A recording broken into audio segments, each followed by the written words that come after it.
ಸ್ವಾಗತ. ವರಮಹಾಲಕ್ಷ್ಮಿ ಹಬ್ಬಕ್ಕೆ 2 ತರ ನೈವೇದ್ಯ ಹೇಗೆ ಮಾಡೋದು ಅಂತ ತೋರಿಸ್ಕೊಡ್ತಾ ಇದೀನಿ. ಬನ್ನಿ ಹೇಗೆ ಮಾಡೋದು ಅಂತ ಮುಂದೆ ವಿಡಿಯೋದಲ್ಲಿ ನೋಡೋಣ.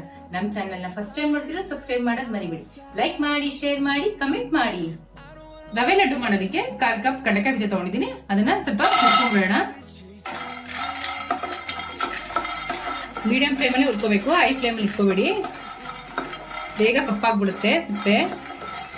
ಕಡಲೆಕಾಯಿ ಬೀಜ ಕೆಂಪಾಗಿದೆ, ಇವಾಗ ತಕೊಂತಾ ಇದ್ದೀನಿ. 2 ಟೇಬಲ್ ಸ್ಪೂನ್ ಎಳ್ಳು ತಗೊಂಡಿದ್ದೀನಿ. ಇದನ್ನ ಒಂಚೂರು ಬೆಚ್ಚಗೆ ಮಾಡ್ಕೊಳ್ಳೋಣ. ಕೆಂಪಾಗಬಾರ್ದು, ಸ್ವಲ್ಪ ಬಿಸಿ ಆದ್ರೆ ಸಾಕು. ನೋಡಿ ಬಿಸಿ ಆಗಿದೆ, ಸಾಕು. ತಕೊಂಡ್ಬಿಡೋಣ. 1/4 ಕಪ್ ಹುರ್ಗಡ್ಲೆ ತಗೊಂಡಿದ್ದೀನಿ, ಅದನ್ನ ಹಾಕೊಂತಾ ಇದ್ದೀನಿ. ಇದೊಂಚೂರು ಬೆಚ್ಚಗೆ ಮಾಡ್ಕೋಬೇಕಷ್ಟೇ, ಹುರ್ಕೊಳಕ್ ಹೋಗ್ಬಾರ್ದು. ನೋಡಿ ಬೆಚ್ಚಗಾಗಿದೆ, ಸಾಕು. Stove off ಮಾಡ್ಕೊಬಿಡೋಣ. ಹುರ್ಗಡ್ಲೆ ಹಾಕೊಂತಾ ಇದೀನಿ. ಕಡಲೆಕಾಯಿ ಬೀಜನ ಸಿಪ್ಪೆ ತೆಗೆದಿಟ್ಕೊಂಡಿದೀನಿ, ಅದನ್ನ ಹಾಕೊಂತಾ ಇದೀನಿ. 3 ಏಲಕ್ಕಿ ಸಿಪ್ಪೆ ತೆಗೆದಿಟ್ಕೊಂಡಿದೀನಿ, ಅದನ್ನ ಹಾಕೊಂತಾ ಇದೀನಿ. ಇದನ್ನ ತರ್ತರಿಯಾಗಿ ಇಟ್ಕೊಂಡ್ಬಿಡೋಣ. ನೋಡಿ ಈ ತರ ತರ್ತರಿಯಾಗಿ ಪೌಡರ್ ಮಾಡ್ಕೊಂಡಿದೀನಿ. ಒಂದು ಬಾಣಲಿ ತಗೊಂಡು ಬಿಸಿಗೆ ಇಟ್ಕೊಂಡಿದೀನಿ. ಇದಕ್ಕೆ 2 ಟೇಬಲ್ ಸ್ಪೂನ್ ತುಪ್ಪ ಹಾಕೊಂತಾ ಇದೀನಿ. ಈಗ ತುಪ್ಪ ಕಾದಿದೆ. ಒಂದು 6 ಇಂದ 7 ಬಾದಾಮಿ ಕಟ್ ಮಾಡಿ ಇಟ್ಕೊಂಡಿದೀನಿ. ಈ ತರ ಇದನ್ನ ಸ್ವಲ್ಪ ಹುರ್ಕೊಂಡ್ಬಿಡೋಣ. ಬಾದಾಮಿನ ಸ್ವಲ್ಪ ಕೆಂಪಾಗಂಗೆ ಹುರ್ಕೋಬೇಕು. ನೋಡಿ ಬಾದಾಮಿ ಇಷ್ಟು ಕೆಂಪಾದ್ಮೇಲೆ ಸ್ವಲ್ಪ ದ್ರಾಕ್ಷಿ ಹಾಕೊಂತ ಇದೀನಿ, ಅದನ್ನು ಕಟ್ ಮಾಡಿ ಇಟ್ಕೊಂಡಿನಿ ಸಣ್ಣಕ್ಕೆ. ದ್ರಾಕ್ಷಿ ಬೇಗ ಆಗ್ಬಿಡುತ್ತೆ ಫ್ರೈ, ಅದಕ್ಕೆ ಲಾಸ್ಟ್ ಅಲ್ಲಿ ಹಾಕೊಂಡೆ. ನೋಡಿ ಸಾಕು, ದ್ರಾಕ್ಷಿ ಗೋಡಂಬಿ ಫ್ರೈ ಆಗಿರೋದು. ಇವಾಗ ತಕೊಂಡ್ಬಿಡೋಣ. ಇದನ್ನ 1 ಕಪ್ ಚಿರೋಟಿ ರವೆ ತಗೊಂಡಿದೀನಿ. ಇದೇ ಬಾಂಡ್ಲಿಗೆ ಹಾಕೊಂಡು ಕೆಂಪಾಗೋಂಗೆ ಹುರ್ಕೋಬೇಕು.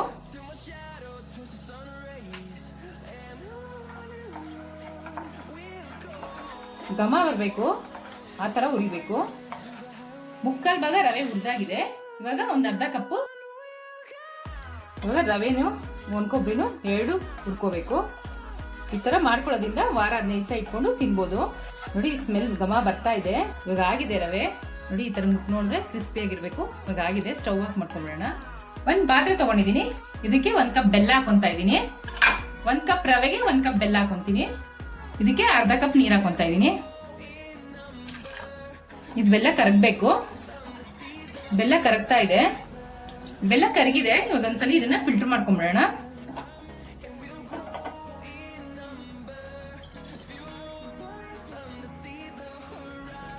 ನೋಡಿ ಎಷ್ಟು ಗಲೀಜಿದೆ. ಇವಾಗ ಒಂಚೂರು ಇದು ಅಂಟ್ಪಾಕ ಬರಬೇಕು, ಅಲ್ಲಿ ತನಕ ಕುದಿಸ್ಕೋಬೇಕು. ಒಂದ್ಸಲಿ ಅಂಟ್ಪಾಕ ಬಂದಿದೆ ಅಂತ ಚೆಕ್ ಮಾಡ್ಕೊಂಡ್ಬಿಡೋಣ. ನೋಡಿ ಬಂದಿದೆ ಅಂಟ್ಪಾಕ, ಸಾಕು. ಇವಾಗ ಸ್ಟವ್ ಆಫ್ ಮಾಡ್ಕೊಂಡ್ಬಿಡೋಣ. ಒಂದು ಅಗಲವಾದ ಪಾತ್ರೆ ತಗೊಂಡಿದ್ದೀನಿ. ರವೆನು ಕೊಬ್ಬರಿ ಹುಟ್ಟಿಟ್ಕೊಂಡಿದ್ದಲ್ಲ ಅದನ್ನ ಹಾಕೊಂತಾ ಇದ್ದೀನಿ. ಹುರ್ಗಡ್ಲೆನೂ ಕಡಲೆಕಾಯಿ ಬೀಜ ಪುಡಿ ಮಾಡಿ ಇಟ್ಕೊಂಡಿದ್ದಲ್ಲ ಅದನ್ನ ಹಾಕೊಂತಾ ಇದ್ದೀನಿ.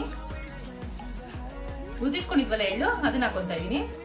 ದ್ರಾಕ್ಷಿ ಗೋಡಂಬಿ ಹಾಕೊಂತಾ ಇದ್ದೀನಿ. ಇದನ್ನ ಮಿಕ್ಸ್ ಮಾಡ್ಕೊಂಡ್ಬಿಡೋಣ.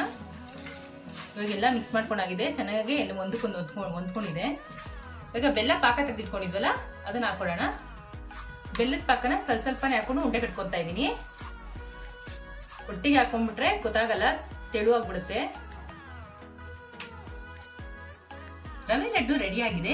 ಇದು ಲಕ್ಷ್ಮಿಗೆ ತುಂಬಾ ಪ್ರಿಯವಾದದ್ದು. ಸುಲಭವಾಗಿ ಮನೇಲೆ ಕೊಬ್ಬರಿ ಮಿಠಾಯಿ ಹೇಗೆ ಮಾಡೋದು ಅಂತ ತೋರಿಸ್ಕೊಡ್ತಾ ಇದ್ದೀನಿ. ವಿಡಿಯೋನ ಸ್ಕಿಪ್ ಮಾಡಿದ್ರೆ ಸ್ಟೆಪ್ ಬೈ ಸ್ಟೆಪ್ ನೋಡಿ. 1 ಕಪ್ಪು ತೆಂಗಿನ ತುರಿ ತೊಗೊಂಡಿದ್ದೀನಿ. ಇದನ್ನ ಒಂದ್ಸಲಿ ಮಿಕ್ಸಿಲಿ ರುಬ್ಕೊಂಬಿಡೋಣ. ನೋಡಿ ಒಂದು ಸ್ವಲ್ಪ ನೀರು ಹಾಕ್ತಿರೇನೆ ರುಬ್ಕೋಬೇಕು ಈ ತರ. ಒಂದು ಬಾಣಲಿ ತಗೊಂಡಿದ್ದೀನಿ. 2 ಟೇಬಲ್ ಸ್ಪೂನ್ ತುಪ್ಪ ಹಾಕೋತಾ ಇದ್ದೀನಿ.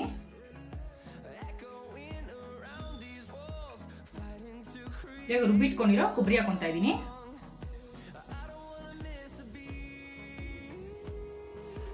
ಇದು ಕೊಬ್ಬರಿ ತುಪ್ಪದ ಜೊತೆ ಹೊಂದ್ಕೊಳ್ಳೋಂಗೆ ಒಂಚೂರು ಫ್ರೈ ಮಾಡ್ಕೋಬೇಕು.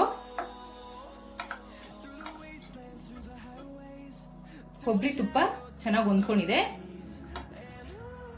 ಇವಾಗ ಒಂದು 1/4 ಕಪ್ಪು ಹಾಲು ಹಾಕೊಂತಾ ಇದ್ದೀನಿ.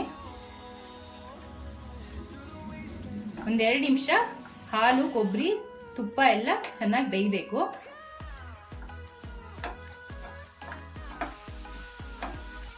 ಹಾಲು ಹಾಕೊಳ್ಳೋದ್ರಿಂದ ಕೊಬ್ಬರಿ ಮಿಠಾಯಿ ಟೇಸ್ಟು ಇನ್ನೂ ತುಂಬಾ ಚೆನ್ನಾಗಿರುತ್ತೆ. ಹಾಲು, ಕೊಬ್ಬರಿ, ತುಪ್ಪ ಎಲ್ಲ ಚೆನ್ನಾಗಿ ಹೊಂದ್ಕೊಂಡಿದೆ.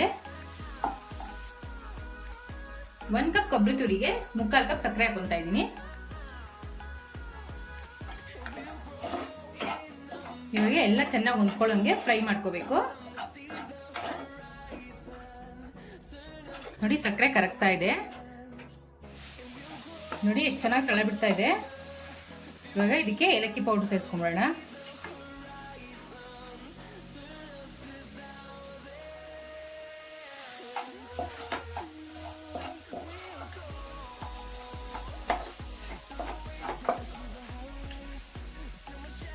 ಇವಾಗ ಆಗಿದೆ, ಸ್ಟವ್ ಆಫ್ ಮಾಡ್ಕೊಂಬಿಡೋಣ.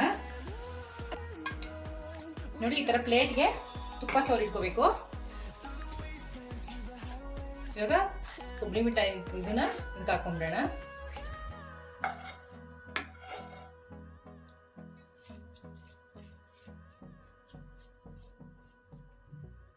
ನೋಡಿ ಒಂದು ಕಪ್ಗೆ ಈ ತರ ತುಪ್ಪ ಸವರಿಟ್ಕೊಂಡಿದ್ದೀನಿ. ಅದನ್ನ ಒಂದ್ಸಲ ಈ ತರ ಎಲ್ಲ ಕಡೆನೂ ಟ್ಯಾಪ್ ಮಾಡಿದ್ರೆ ನೀಟಾಗಿ ಶೇಪ್ ಬರುತ್ತೆ.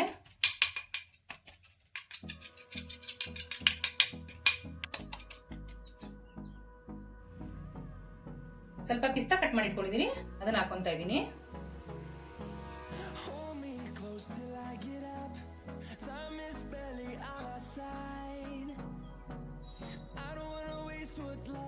ಇವಾಗ ಕಟ್ ಮಾಡ್ಕೊಂಬಿಡೋಣ. ನಿಮ್ಗೆ ಯಾವ ಶೇಪ್ ಬೇಕೋ ಆ ಶೇಪ್ ಕಟ್ ಮಾಡ್ಕೋಬಹುದು. ತಣ್ಣಗಾದ್ಮೇಲೆ ಕಟ್ ಮಾಡಕ್ಕಾಗಲ್ಲ.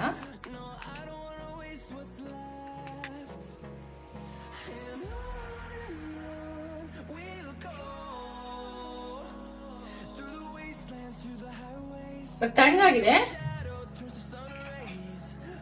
ನೋಡಿ, ಎಷ್ಟು ಚೆನ್ನಾಗಿ ಬರ್ತಾ ಇದೆ. ವರಮಹಾಲಕ್ಷ್ಮಿ ಹಬ್ಬಕ್ಕೆ 2 ತರ ನೈವೇದ್ಯ ರೆಡಿ ಆಗಿದೆ. ಟ್ರೈ ಮಾಡ್ಬಿಟ್ಟು ಹೇಗಿತ್ತು ಅಂತ ಕಮೆಂಟ್ ಬಾಕ್ಸ್ ಅಲ್ಲಿ ತಿಳಿಸಿ. Thanks for watching our video.